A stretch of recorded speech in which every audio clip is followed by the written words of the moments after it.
ஒரு புளிக்குழம்புக்கு வெட்டி வச்சுருக்கோம். வெங்காயம், கருவேப்பிலை, பூண்டு, தக்காளி, உருளைக்கிழங்கு, முருங்கைக்காய், மாங்காய். கடாயில் இப்போ நம்ம எண்ணெய் சுற்றி வச்சுருக்கோம்.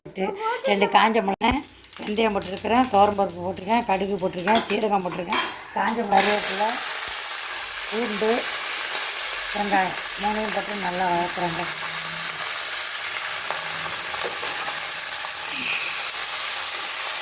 தக்காளி போடுறேங்க. தக்காளியை போட்டேன். போட்டுட்டு தேவையான அளவு உப்பு போட்டுட்டேன்.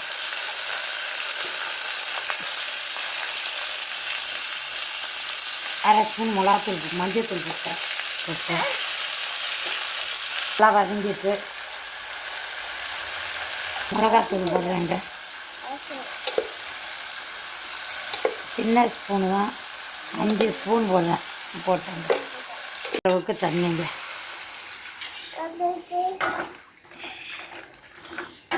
கொதிக்கட்டுங்க நல்லா. கொஞ்சமாக புளி தண்ணி, அவ்வளோதான், ரெடி. புளிக்குழம்பு நல்லா கொதிக்கட்டும். நல்லா எண்ணெய் வந்துருச்சா, ரெடி.